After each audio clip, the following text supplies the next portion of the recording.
Bom dia, professora. Meu nome é Igor Luiz e vou apresentar o exercício da unidade 2, atividade 2, teoria de gigagem. O conceito, o processo conhecido como gigagem, consiste na separação hidráulica em que acontece a repetida expansão, dilatação e contração, compactação, vertical de um leito de partículas por meio do movimento pulsante da água. Ocorrendo isso, é possível ter como consequência a estratificação do leito, a qual consiste na separação das partículas em estratos, camadas, com densidades crescentes que vão do topo até chegar à base. Esse processo é tido normalmente como o método gravítico mais complexo, em virtude das diversas variações hidrodinâmicas. A teoria da gigagem abrange duas abordagens: a hidrodinâmica, que é a clássica, e a teoria da energia potencial.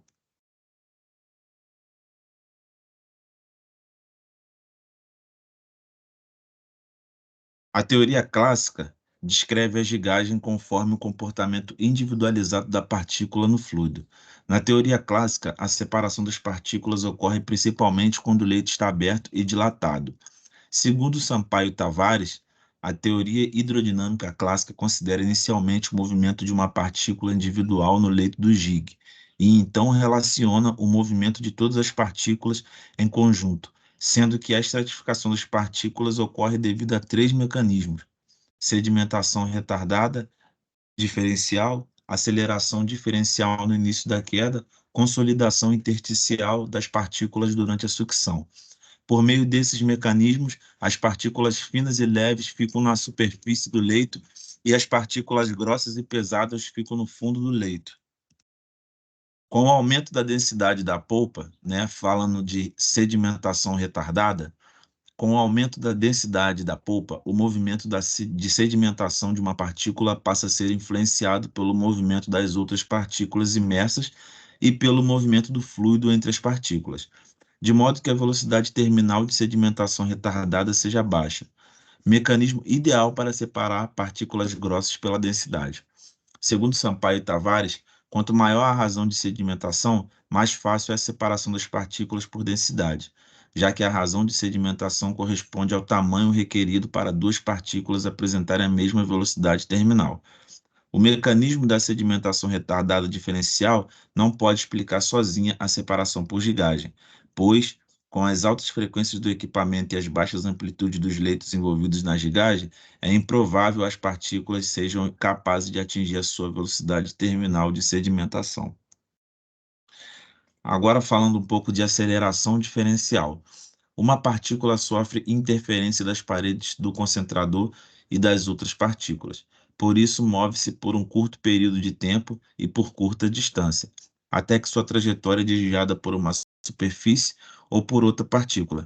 Isso faz com que as partículas fiquem sujeitas a períodos de aceleração e desaceleração seguidos.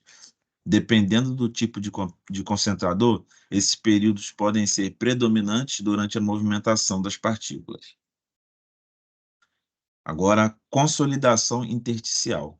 Nessa fase, as partículas finas e pesadas ficam no fundo, e as grossas e leves ficam na superfície do leito. As sucessivas impulsões e sucções resultam em uma concentração com ótima eficiência e quase perfeita, em função da densidade das partículas presentes no leito.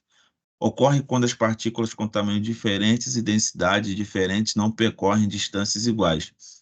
Partículas de tamanhos diferentes alcançarão o repouso em tempos diferentes.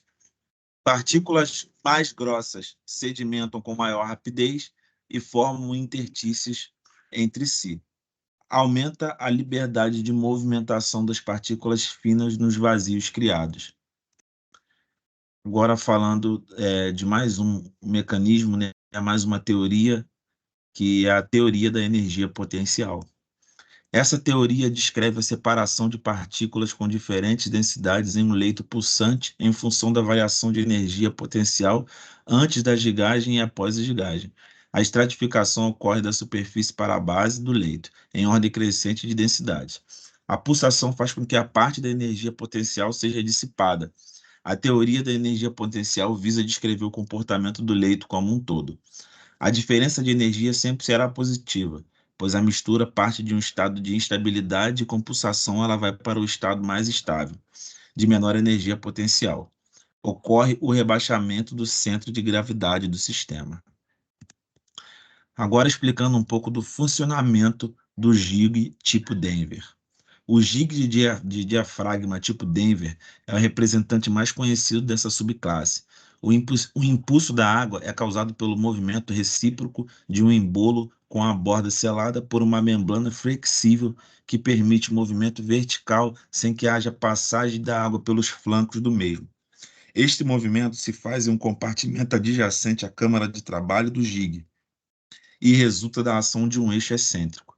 No jig Denver original, há uma válvula rotativa comandada pelo excêntrico que só dá passagem à entrada de água na câmara durante o movimento de ascensão do diafragma, ou seja, atenua o período de sucção do leito, melhorando as condições para que haja sedimentação retardada das partículas através de um leito menos compactado.